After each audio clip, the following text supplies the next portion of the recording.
নমস্কার, রাধে রাধে। আমি রিঙ্কি। আমি গ্রামের একটি সাধারণ মেয়ে। আমি প্রথম এটা আমার ব্লগ ভিডিও। এখানে আমি আমার লেখা একটি আবৃত্তি পাঠ করে শোনাবো। এখন প্রতিটি নারীর মনে যা প্রশ্ন, সেই প্রশ্ন থেকে হয়তো এই আবৃত্তিটা আমার মনে জেগে উঠেছে, যা আমি আজ আপনাদের কাছে উপস্থাপন করে শোনাবো। প্রথম তো, তাই হয়তো আমি ঠিকভাবে কথা গুছিয়ে বলতে পারছি না, একটু ম্যানেজ করে নিও। সবাই এখন প্রত্যেকটা নারীর মনে যা প্রশ্ন, নারীর সুরক্ষা নিয়ে যা প্রশ্ন, সত্যি আজ হয়তো আমরা স্বাধীন, কিন্তু নারীরা স্বাধীন নয়, তার সুরক্ষিত নয়। যদি সুরক্ষিত হতো তাহলে প্রত্যেক দিন খবরের কাগজ, টিভির চ্যানেল প্রত্যেক দিন একটা তো নৃশংস ঘটনা হয়তো আমরা শুনতে পেতাম না। আমি গর্বিত ছিলাম যে আমি পশ্চিমবঙ্গের বাসিন্দা, যেখানে রবীন্দ্রনাথ জন্মগ্রহণ করেছেন, যেখানে নেতাজি সুভাষচন্দ্র বসু জন্মগ্রহণ করেছেন, যেখানে এত মহান মানুষ জন্মগ্রহণ করেছেন। আমি গর্বিত ছিলাম যে আমি সেই পশ্চিমবঙ্গের বাসিন্দা। কিন্তু এখন, আজ থেকে দূরের কথা, আগে থেকেই এই গর্ব ছিল। ভেবেছিলাম হয়তো যত আমরা উন্নত হচ্ছি হয়তো এটা রোধ হবে বা এটা নির্মূল ঘটবে, কিন্তু সেই গর্বটা এখন আর হচ্ছে না। যেখানে একটা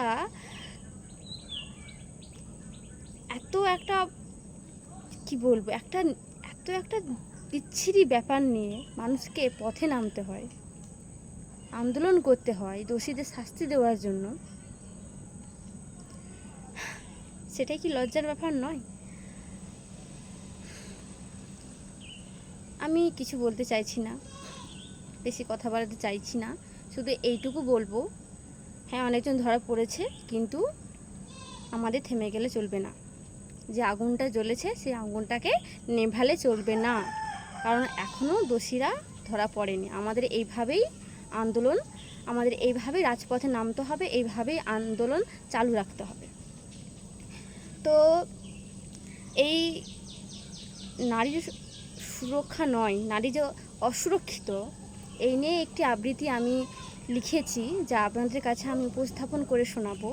কোথাও যদি কিছু ভুল হয়ে থাকে তো ছোট বোন মনে করে ক্ষমা করে দিও, আর অবশ্যই আমাকে কমেন্ট করে জানিও, আমি নিজের ভুল সংশোধন করে নেব।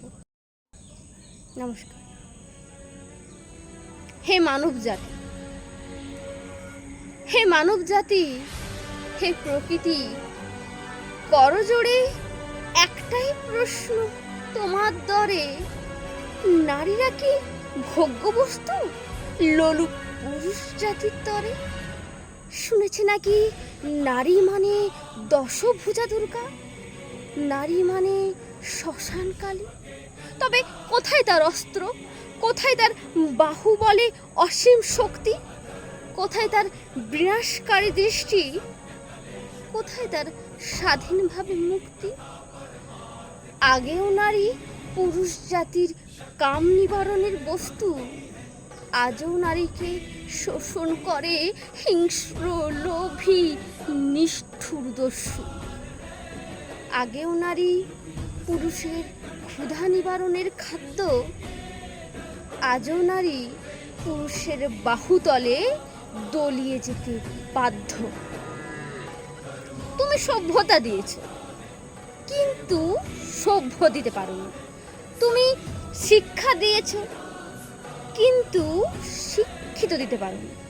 তুমি মানুষ দিয়েছ, তুমি মনুষ্যত্ব দিতে পারোনি। তুমি আইন দিয়েছ, অথচ ধর্ষণকারীর উচিত শাস্তি দিতে পারোনি। জাগো মানব জাতি, জাগো, রক্ষক এখন ভক্ষক। তুমি সুরক্ষিত নও, অর্থের মোহে নয়, লালসায় লোলুপ নয়, আদর্শহীনতা নয়, ধর্ম, কর্ম, জ্ঞানীর তৃষ্ণায় পিপাসী হে মানব জাতি, পৃথিবী গোল, সময় ঘুরছে, না হলে দেখবে একদিন অন্যের বাড়ির কান্নার আওয়াজ তোমার দরজায় এসে কড়া নাড়ছে। সেই দিন পারবে তো বোবা হয়ে মুখ বুজে সব সহ্য করতে? ভেবে দেখো একবার, পারবে তো? নমস্কার। এখানেই আমার আবৃত্তি শেষ করলাম। কোথাও যদি কিছু ভুল থাকে আমাকে অবশ্যই কমেন্ট করে জানাবেন। এটা আমার প্রথম ব্লগ ভিডিও, তাই হয়তো কি বলেছি আমি নিজেও জানি না। নিজেদের ছোট বোন মনে করে আমাকে ক্ষমা করে দিও যদি কোথাও ভুল হয়ে থাকে তো। আর এই চ্যানেলে নতুন নতুন ভিডিও দেখতে অবশ্যই আমার পাশে থেকো। আর এটাও সাথে বলছি, আমাদের থেমে গেলে হবে না। আমাদের রাজপথে যে আমরা নেমেছি, আমাদের কলরব আমাদের চালিয়ে যেতে হবে। কারণ এটা নারীর সুরক্ষার কথা, এটা নারীর ভবিষ্যতের কথা। আজ আমরা যা চারিদিকে দেখছি, যেন পরবর্তীকালে ভবিষ্যতে নারীরা সেই সমস্যার সম্মুখীন না হয়, তাদের জন্য, নারীর সুরক্ষার জন্য, আর যার উপর অত্যাচার হয়েছে, যাকে নৃশংসভাবে হত্যা করা হয়েছে, সেই দিদির জন্য আমাদের থেমে থাকলে চলবে না।